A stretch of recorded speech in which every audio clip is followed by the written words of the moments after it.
Okay, I'm going to talk about why Winx Club dolls got dumped off American shelves so quickly while they were still thriving in the European markets.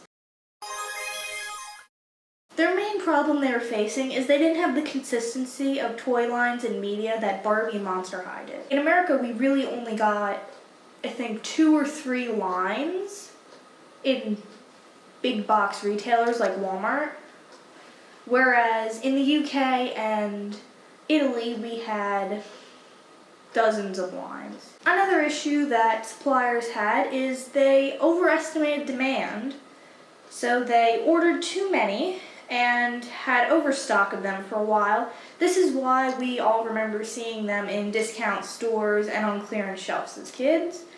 And being a smaller toy brand, they didn't give it as much of a chance as they would, say, a Barbie or a Monster High doll. Winx also had a lot of competitors, especially being Disney at the time. Descendants came out recently, and they were kind of on the same lines as Winx. We had fairies in one corner and somewhere between Winx and Monster High in the other corner, but they also had all of Disney's backing, which made it hard for a smaller toy brand like Winx to be able to manage. Winx dolls were also more expensive than a typical Barbie doll because they didn't make as many.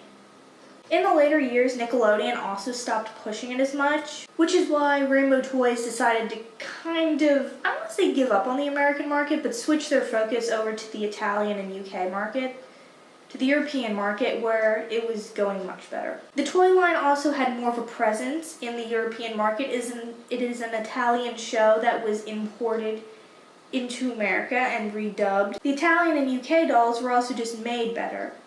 Their faces were more experimental. They looked more like fashion dolls than just a play doll, if that makes sense. And their wings were much more fragile, usually more of a laminated paper.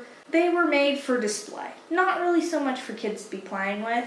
That's why some of them now go for a couple $1,000s on eBay, because so few of them actually survived, especially new in the box, because they were more fragile. The European dolls were just made better, just simple. They were made better. They were more of a experimental style, while the US dolls were made for play. The US also seemed to have a main character bias where they only really made the main 6 characters.